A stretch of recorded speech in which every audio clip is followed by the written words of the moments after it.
Hi, it's Hope and welcome to the video. This, as you can tell by the title and the thumbnail, is going to be a book haul. Now, I somehow have acquired 1, 2, 3, 4, 5, 6, 7, 8, 9, 10, 11, 12, 13, 14, 15, 16, 17, 18, 19, 20, 21, 22, 23 books in the last, in all honesty, in the last 3 weeks. Or at least since my last book haul, but I don't think I hauled any other books beyond basically these books I've acquired in the last month-ish. And so yeah, I figured I need to do a haul before this gets outrageously massive. Also, sorry for the lighting. I still need to get a new ring light, but I'm kind of broke, as you will tell. So I'm going to go into where I got the books, and if I got them second hand, I'll say the price. If I got them regular price, well, I got them regular price. So first we'll start off with, I went to a bigger city at the end of April, well, middle to end of April, and I bought 7 books. So one of those is It Ends With Us by Colleen Hoover. This I bought from Indigo, and this essentially we follow Lily, who, I've read this, but I'm still going to struggle to read this, but this essentially we follow Lily, who, she's moved to Boston, she's just kind of living her life, and then she ends up meeting this guy named Ryle, and the two of them form a friendship. Well, they don't see each other for 6 months, then they form a friendship. And this is told in kind of 2 different points of time, where we have Lily as she's meeting Ryle and forming a relationship with him, but also Lily looks back at her diary entries and recounts the time that she spent with this boy named Atlas. And this is a dark book. It deals with topics of abuse, and it is very dark. I've read it, and I gave it 5 stars. But that's the first book. Then I also bought Punk 57 by Penelope Douglas. This is the Indigo exclusive cover. I debated between if I wanted this one or the irregular cover, but I figured I saw it when I was at Indigo, so I was like, okay, I might as well buy it. This essentially we follow Misha and Ren. Since 5th grade, they have been pen pals after accidentally getting placed together as pen pals, and now I've read this book and I'm still struggling, and now they are 18, and Misha moves to Ren's town but uses a fake name, so Ren has no idea that Misha is Misha, but Misha knows exactly who Ren is, and it is a smutty new adult romance, and I'm dying to reread this book. Hence why I bought it.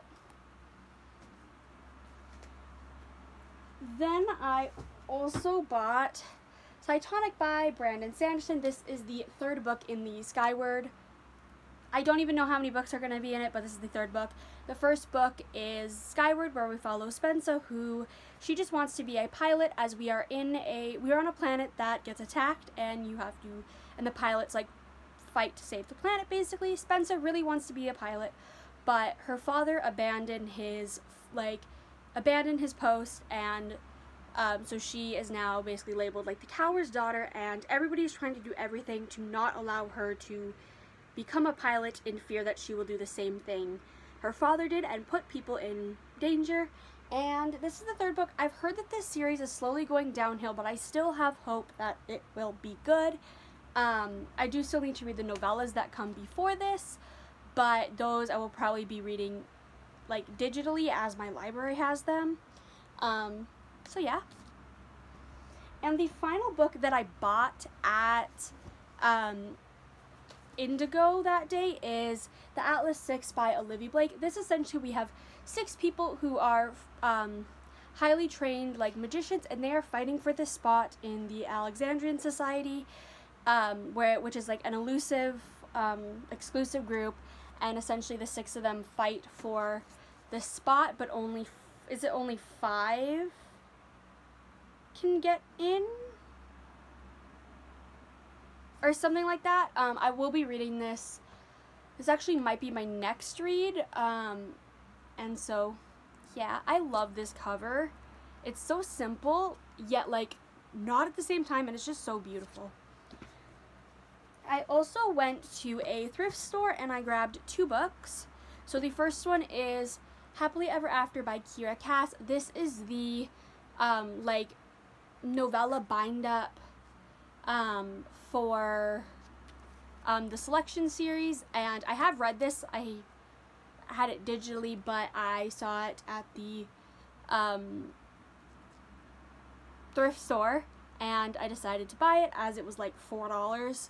But the Selection, basically, we follow America as she ends up taking a part of this event called the Selection, where essentially Prince Maxon is basically, he's looking for a wife, and there is a selection where I think it's 36 women are picked and he has to narrow it down to 1, and this is the novella bind up. So there is 1, 2, 3, 4 stories, and then like art and a bonus epilogue and like all that. And then I also bought House of Hollow by Crystal Sutherland, and I don't know much about this, so I will read the inside of the dust jacket. Iris Hollow and her 2 older sisters are unquestionably strange. As children, they disappeared on a Scottish city street, only to return a month later with no memory of what happened to them or where they had been. More troubling, their appearance began to change. Their blue eyes now black, their dark hair now white, and as they grow older, odd, eerie occurrences seem to follow in their wake. People find them disturbingly intoxicating, unbearably beautiful, and inexplicably dangerous. Now 17-year-old Iris is doing all she can to fit in and graduate high school on time, something her 2 famous, glamorous, globe-trotting older sisters, Gray and Vivi, never managed to do. But when Gray goes missing, leaving behind bizarre clues as to her whereabouts, Iris and Vivi are left to find her, but they aren't the only ones looking. As they brush against the supernatural, Iris quickly realizes that the story she's been told about their past is unraveling, and the world that returned them seemingly unharmed 10 years ago just might be calling back to them. I've heard mixed reviews of this, but again, it was like $4. So I'm like, that could have been a lot worse, or it was like something like that. I honestly don't remember how much it cost. But also this cover is beautiful, so yeah. And then I also bought Legendborn by Tracy Deonn.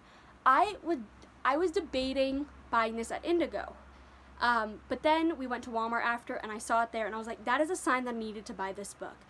This essentially, I've read this twice, so I know how to explain this. This we follow 16-year-old Bree Matthews, who ends up getting accepted into this like early college program where essentially she does like dual, I think it's like she ends up doing dual college and high school classes, but she ends up going to this university and discovering this secret society that links back to like King Arthur and the Round Table and like all of that. And I loved this book, so I did have to get my hands on a copy.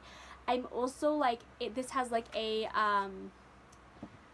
it is a bonus chapter from a different character's point of view, who is like my favorite character, the character of Sel. So I'm like, I had to get my hands on this book, so yeah. Then at the end of April, there was a book sale at my local library where it was each book is $1. So I picked up 6 books. So the first book is The Summer I Turned Pretty by Jenny Han, and this essentially we follow a girl who like every summer goes to Cousins Beach, the place she spent her life every summer, and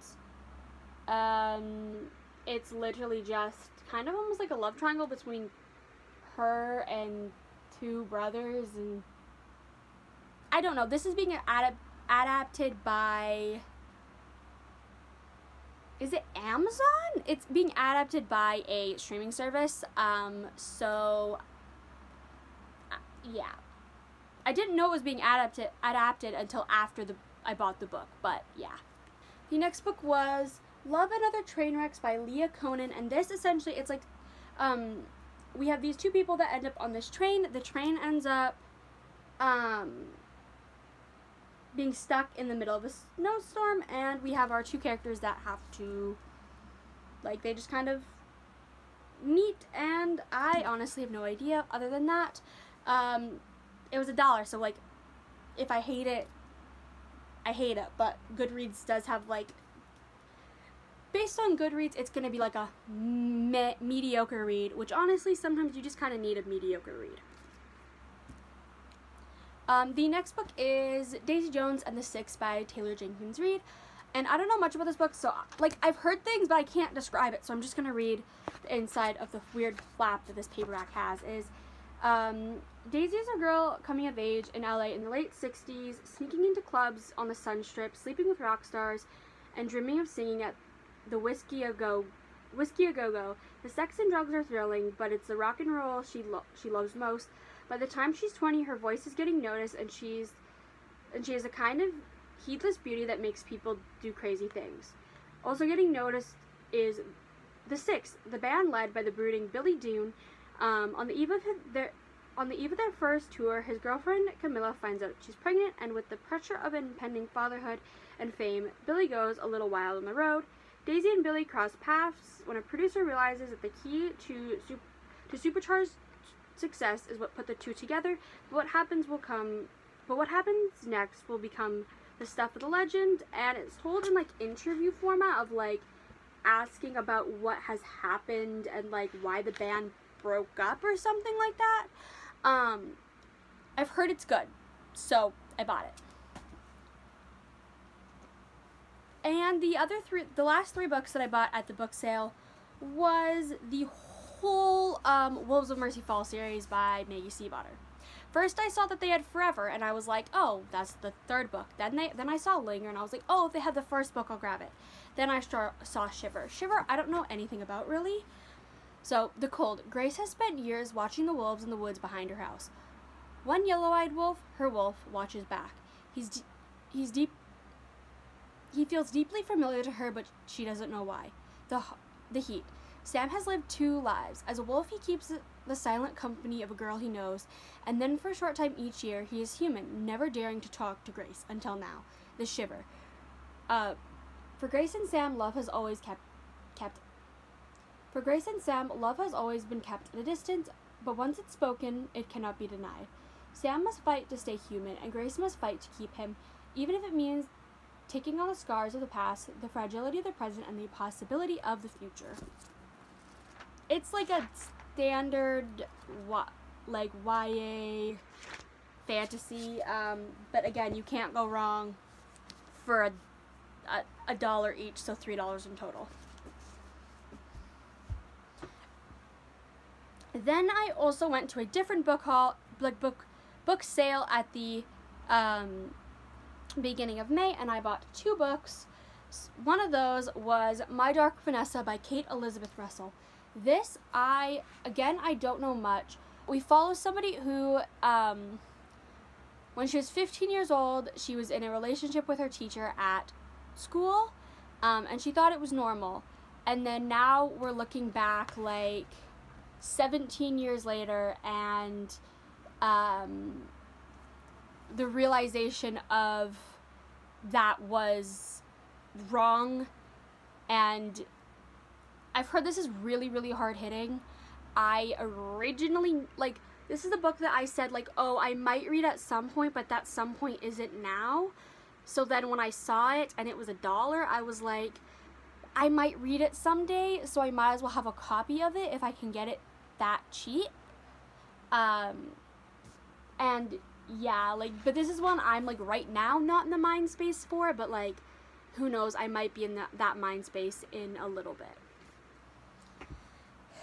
I also bought Renegades by Marissa Meyer, which is an ex-library copy, so it still does have the library sticker and, like, everything inside. But this, I don't know anything. I know it's a sci-fi, so I will just read the inside. The Renegades are a syndicate of prodigies, humans with extraordinary abilities, who emerge from the ruins of a crumbled society and establish peace and order where chaos reigns. As the champion of justice, they remain a symbol of hope and courage to everyone, except the villains they once overthrew. Nova has a reason to hate the Renegades, and she's on a mission for vengeance. As she gets closer to a target, she meets Adrian, a renegade boy who believes in justice and in Nova. But Nova's allegiance is to a villain who has the power to end them both. So, like, I've heard amazing things about this. And, yeah, I saw it and I was like, ooh, I love the Lunar Chronicles by Marissa Meyer, so I might like this. Who knows? Then I also bought the whole Percy Jackson series. The first two are the movie covers, and then the other three are part of the, like, original, I think the original paperback series. But that's the first one. But if you do not know what this series is about, are you living under a rock? It is becoming a Disney show, like a Disney TV show. And also, there might be another reason why I bought these, announcement coming probably beginning of June. We essentially follow Percy Jackson, who finds out that he is a demigod, which is the child of a god and a human, and he ends up having to travel to Camp Half-Blood, as that is where children of, like, where demigods go. And yeah, he ends up on wild and crazy adventures, and I loved these when I read them in 2019, and I'm due for a reread. Again, announcement in June. But yeah. The next two books were gotten from Indigo. I ordered them online. The first one is The Assassin's Blade by Sarah J. Maas. This is the novella bind-up of the, how many novellas? 1, 2, 3, 4? Of the 5 novellas that are, like, prequel novellas in the Throne of Glass world. Essentially, we follow Selena Sardathian, who is an assassin, as she goes through various things. And yeah, I'm currently reading this, and this is a reread for me. I have read this in January of 2020, and yeah. And then I also got Queen of Shadows by Sarah J. Maas, which is the 4th book in the Throne of Glass series. So I obviously cannot explain what happens in this, but we are continuing the Throne of Glass series. And then the final book is I Kiss Shara Wheeler by Casey McQuiston. I honestly know basically nothing about this book because I was basically told that Casey McQuiston was bringing out another book, and I went pre-order because, like, Casey McQuiston is one of my favorite authors. I have loved everything I've read by them, but I'm going to just read the inside of the dust jacket, which also, look at these end pages. Sorry, I got distracted by that, but Chloe Green is so close to winning. She spent the 4 years since her mom's moved her from Southern California to Alabama for high school, dodging gossipy classmates and the puritanical administration of Willow Grove Christian Academy. The goal that keeps her going: win valedictorian, her only rival, prom queen Shara Wheeler. But a month before graduation, Shara kisses Chloe and vanishes. On a furious hunt for answers, Chloe discovers that she's not the only one Shara kissed. There's also Smith, Shara's long-term quarterback sweetheart, and Rory, Shara's bad boy neighbor with a crush. The three have nothing in common except Shara and their annoyingly cryptic notes she left behind. But together they must untangle Shara's trail for clues to find her. It'll be worth it if Chloe can drag Shara back before graduation to beat her fair and square. And I'll leave the rest up to you. But yeah, I'm so excited to read this. I kind of want to drop everything that I'm doing and read this. So this might get read before the Atlas 6, if not definitely after the Atlas 6. I'll be reading it this month or next month, I guess I shall say. So yeah. So those are the books that I've hauled. I'm no way in hell I'm trying to pick them all up. Not even for the thumbnail I'm going to do that. So let me know, what is one book you've hauled in the last, month, the last 2 months? What is your last book that you've hauled? Let me know in the comments below, and bye!